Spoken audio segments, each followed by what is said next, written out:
Good morning students. हमारा ये Laplace transform का थर्ड लेक्चर है, जिसमें हमने अपने सेकंड लेक्चर में जो कुछ एलिमेंट्री फंक्शंस के लाप्लास ट्रांसफॉर्म निकाले थे, उसी कड़ी में मैं आगे और कुछ फंक्शंस के आपको लाप्लास ट्रांसफॉर्म बता रहा हूँ। वो भी एलिमेंट्री फंक्शन ही है, मतलब वो स्टैंडर्ड फंक्शन है जिनके लाप्लास आपको याद रखने हैं। तो आज हम स्टार्ट कर रहे हैं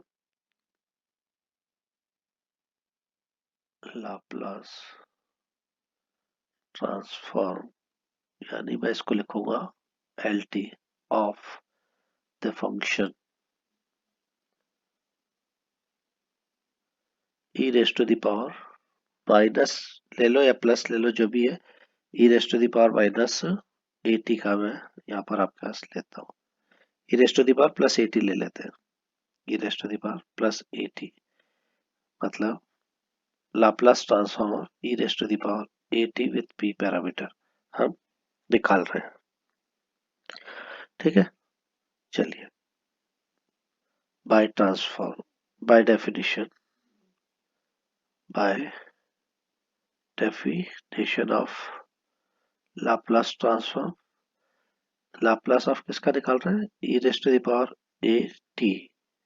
ठीक है, 0 to infinity e raise to the power minus PT। F T कितना है? E raise to the power AT और DT। This is 0 to infinity e raise to the power. अब मुझे, जब मैं लाप्लास बना रहा हूँ तो मैं ये ध्यान रखूं कि मैं इसको माइनस अपनी जगह ही रखूं, T और DT ये लिख सकते हैं। और अब जब मैं इसको वापस से करूंगा तो ये मेरे पास आ जाएगा e raise to the power का, ये तो हो जाएगा e raise to the power minus का P माइनस AT, और नीचे कितना आ जाएगा? माइनस का P माइनस A। ठीक है, और लिमिट आ जाएगी आपके पास 0 टू इन्फिनिटी। अब 0 इन्फिनिटी पे तो 0 हो रहा है, बट 0 पे क्या हो रही है वैल्यू इसकी? वो हो जाएगी माइनस माइनस प्लस, यानी 1/P माइनस A। यही आ रहा है। अब यह कन्वर्जेंट कंडीशन क्या लगाओगे? P माइनस A है, इसका मतलब P जो है वो आपके पास A से, यानी कन्वर्जेंट कंडीशन, इसका मतलब ये हमारे पास हो गया क्या कि Laplace transform of e raise to the power A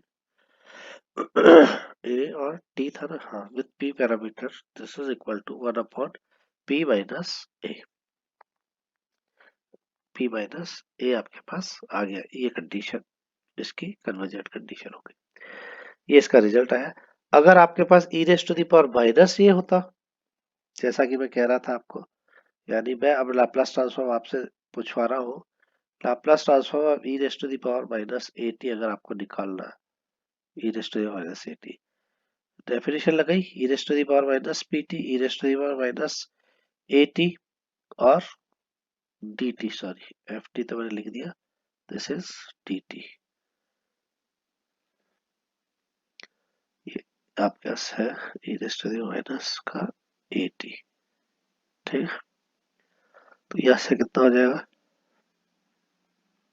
minus P plus AT DT, इसको इंटीग्रल कर दीजिए। This is equal to e raised to the power minus p plus a t with minus p plus a।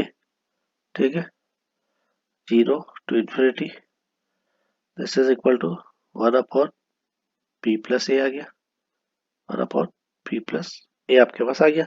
यानी कि Laplace transform e raised to the power minus at जो था with p parameter, this is equal to p plus a। ये standard result हमें याद रखना है। जब यह माइनस का AT है तो यह प्लस आ रहा है, और जब प्लस का था तो माइनस आ रहा है।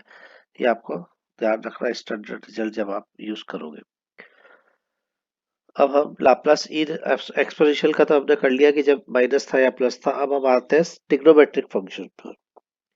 तो ट्रिग्नोमेट्रिक फंक्शन पर अगर हम कहते हैं कि find the Laplace transform of the function sine T, हम ये इसका मतलब क्या हो गया? That is Laplace transform of sine T मुझे ज्ञात करना है। तो Laplace transform of sin t with p parameter by definition of Laplace transform we know that 0 to infinity e raised to the power minus pt जो इसका colonel है function यहाँ पर आपके पास sin t है और integral with respect to dt। अब ये देखिए साइन भी आपका साइन से कॉस कॉस से साइन ये तो मतलब इनफाइनाइट टाइम तक आपके चलता जाएगा और e raise to the power minus PT है इसका भी इंटीग्रल आपका इनफाइनाइट टाइम तक चलता चला जाएगा। तो अगर आपको ध्यान हो तो ये एक स्टैंडर्ड आपके पास इंटीग्रल हमारे पास हमने 12th में 11th में पढ़ा होगा। ये इंटीग्रल आपको ध्यान आ रहा हो तो मैं लिखता हूँ integral e raise to the power minus A X sine B X D X this is equal to क्या होता था e raise to the power A X और यह होता था A square plus B square A square plus B square और अंदर जो टर्म आती थी वो आपके पास क्या आती थी A sine B X minus B cos B X ये टर्म आपके पास आती थी। ठीक लिख रहा हूं मैं? ओके। तो अब इससे मैं ऊपर वाले को मैच करते हुए सॉल्व करता हूं। चलिए तो यहां से इस इंटीग्रल को मैं डायरेक्टली क्या लिख सकता हूं यानी Laplace transform of sin t with p parameter this is equal to e raised to the power minus pt। यहाँ पर आपके पास क्या आ जाएगा p square plus a square और अब अंदर की मेरे पास टर्म क्या क्या थी वो मैं लिख लेता हूँ। अंदर आएगा minus p sine a t और a cos a t with limit 0 to infinity. तो इन्फिनिटी पे तो ये देखो ये जीरो हो जाएगा जैसे इन्फिनिटी लगेगा ये जीरो हो गया अंदर सारी टर्म्स जीरो हो गई साइन हो या कॉस हो ठीक है ये जीरो हो गया। फिर माइनस माइनस के साथ करेंगे तो ये तो वन हो जाएगा p प्लस ये हो जाएगा और p को आप रख रहे हो कितना सॉरी t को जीरो रख रहे हो साइन जीरो इज जीरो ये भी खत्म हो गया। अब बचेगा सिर्फ कॉस जीरो इज वन तो ये हो गया आपके पास माइनस ठीक है और माइनस आपके पास ऑलरेडी बाहर भी था तो ये आपके पास हो जाएगा प्लस। भाई ये तो आपके पास आपने जब अपर लिमिट लगाई तब आया आपके पास जीरो जब लोअर लिमिट लगाओगे तो आपके पास कितना हो जाएगा जीरो पे ये माइनस का one upon P square plus ए स्क्वायर ठीक है और साइड पे तो ये हो गया जीरो और यहाँ पे हो गया माइनस का ए ठीक है मैंने लोअर लिमिट लगा दी है तो यहाँ से आपके पास हो गया माइनस माइनस प्लस यानी one upon P square plus ए स्क्वायर पी स्क्वायर प्लस ए स्क्वायर और यहाँ पर भी आपके पास पी के साथ कंडीशन है कि वो जीरो से तो बड़ा ही हो। तो इसका मतलब हो गया कि Laplace transform of Laplace transform of sin t with p parameter this is equal to 1 upon p square plus a square। ये मेरे पास स्टैंडर्ड रिजल्ट आपको याद रखना है।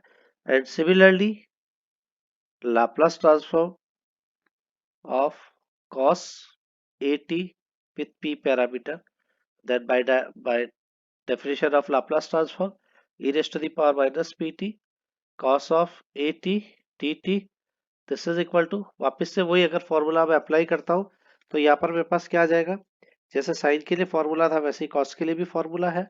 तो यहाँ पर आपको अगर फॉर्मूला याद नहीं हो तो आप अपने स्टैंडर्ड बुक से देख लेना। यहाँ पर इसकी वैल्यू कितनी आ जाएगी minus e raise to the power minus p t और ये हो जाएगा पी स्क्वायर प्लस ए स्क्वायर पी स्क्वायर प्लस ए स्क्वायर और अंदर जो आएगा वो आएगा minus p cos of a t plus a sine of a t ठीक है प्लस ये आपके पास आएगा और लिमिट आपके पास आ जाएगी इसकी जीरो टू इन्फिनिटी। अब इसकी लिमिट लगा दो ये तो जीरो पे जीरो हो गया minus one upon P square plus ए स्क्वायर और यहाँ पर आपके पास आएगा माइनस का पी प्लस जीरो तो ये आपके पास देखिए क्या आ रहा है P upon P square plus ए स्क्वायर आपके पास आ रहा है और यहाँ पर फिर कंडीशन आ जाएगी p is this is equal to zero. तो ये आपके पास आ गया Laplace transform of cos of at with p parameter this is equal to p upon p square plus a square this is the Laplace transform of cos of at। तो इस type से अब हमने आज आपको तीन और ट्रांसफॉर्म बताइए, एक्सपोनेंशियल वाली बताइए और साइन और कॉस वाली आपको ट्रांसफॉर्मेशन बताइए। अब हम नेक्स्ट लेक्चर में इसके थोड़े और आगे के ट्रांसफॉर्म को पढ़ेंगे, जिसमें हम साइन हाइपरबोलिक वाले पढ़ेंगे, कॉस हाइपरबोलिक वाले पढ़ेंगे, और फिर एक्सपोनेंशियल के साथ हमारा ट्रिग्नोमेट्रिकल फंक्शन अगर लगता है तो फिर वो किस टाइप से आएगा। उसके लिए फिर हम उसके आगे की कुछ और प्रॉपर्टीज पढ़ेंगे, first shifting properties, second shifting property और चेंज ऑफ स्केल प्रॉपर्टी क्या होती है उसके बारे में हम जानकारी लेंगे। तो हमारे नेक्स्ट नेक्स्ट लेक्चर में हम इसको और इंटरेस्टिंग बताएंगे आपके इस टॉपिक को। Thank you.